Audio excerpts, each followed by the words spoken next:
Je suis étudiant en Master 1 d'Histoire contemporaine à l'Université de Nanterre. Enfin, étudiant, aspirant étudiant, parce que les cours en visioconférence, la BU, donc la bibliothèque universitaire et les archives fermées, les partiels à la maison, c'est pas la fac. Malgré la bonne volonté indiscutable de nos enseignants qui sont aussi inquiets que nous, ce n'est pas ça la fac. Une fac sans élèves, une fac sans étudiants, sans profs, sans cours, et que dire à ce moment-là du diplôme qui sanctionne un tel enseignement? Ce n'est pas la fac. Et les étudiants sont de fait plus des étudiants. Et encore, ce jugement ne vaut que pour ceux qui restent, pour ainsi dire. Une récente dépêche du JDD nous informe qu'un étudiant sur 6 a décroché de ses études cette année. Puisqu'il est, je suppose, difficile de se représenter la gravité de ce chiffre. C'est un sixième donc sur les 2 millions d'étudiants, on se met plus parler, sur les 2 millions d'étudiants à peu près en France. Voici un exemple un peu plus concret. Cette semaine, j'ai assisté à un cours auquel, au début de l'année, une trentaine d'étudiants étaient inscrits. Et a priori, une trentaine d'étudiants sont toujours inscrits et y assistaient. Malgré les efforts de l'enseignante, ce nombre a chuté cours après cours au moment de la mise à distance. Au dernier cours, sur les 30 inscrits, nous étions 5 connectés. C'est vrai dans toutes les filières, dans toutes les disciplines, dans toutes les facs, et je pourrais multiplier les témoignages dans ce sens. Et les raisons sont variées, mais la cause, au fond, est la même.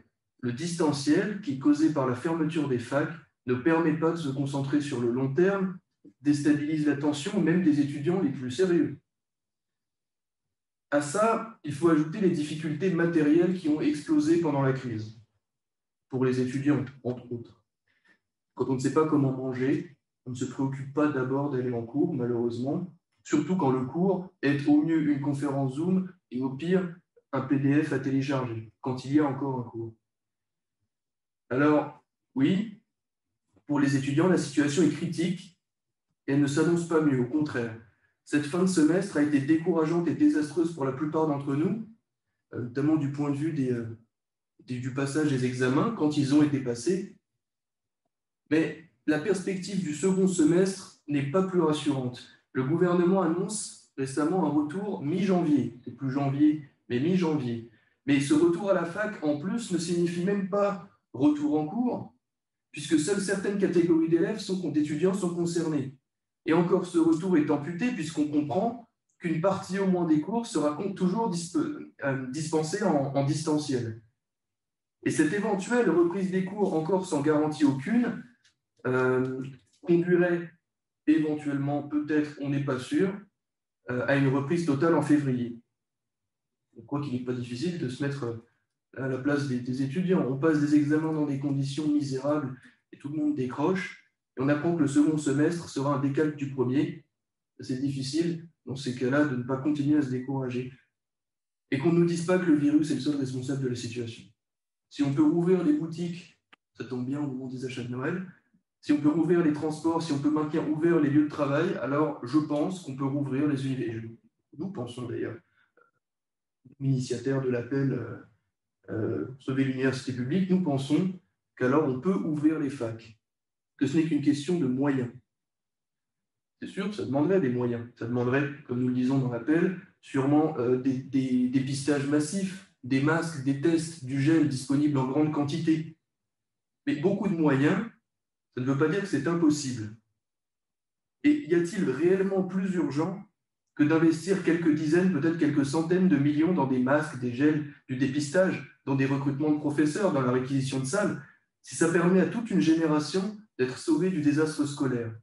Apparemment, oui, il y a plus urgent pour ce gouvernement qui, depuis le début de la crise, a quand même déversé quelques milliards dans les poches des patrons, délaissant la santé et l'instruction.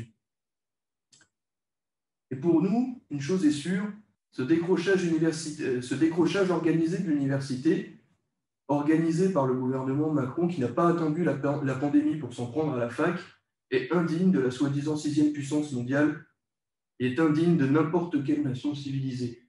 C'est pourquoi, partout en France, des étudiants, mais pas que, et nous voyons ici, mais des étudiants cherchent à se grouper pour résister à cette destruction organisée de l'université.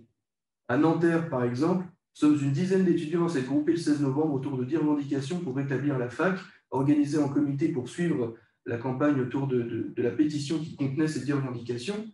Et malgré les conditions du confinement, nous avons réuni 120 signataires et été reçus par la présidence.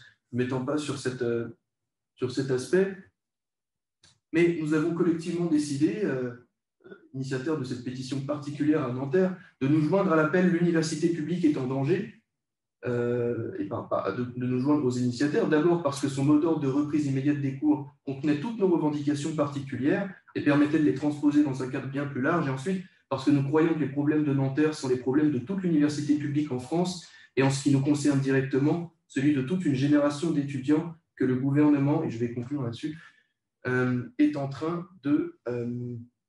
je perds mon... Non, c'est moi, je ne sais pas lire. Pardon, le gouvernement est en train de sacrifier. Génération sacrifiée, ce n'est pas moi qui le dis, c'est pour l'université. Alors, en bref, ce que cet appel, voilà, je conclue là-dessus, exige, c'est des moyens pour la fac, pour le rétablissement de la fac. C'est une question d'urgence nationale, il n'y a pas de fac sans étudiants. Nous refusons de choisir entre notre éducation et notre santé.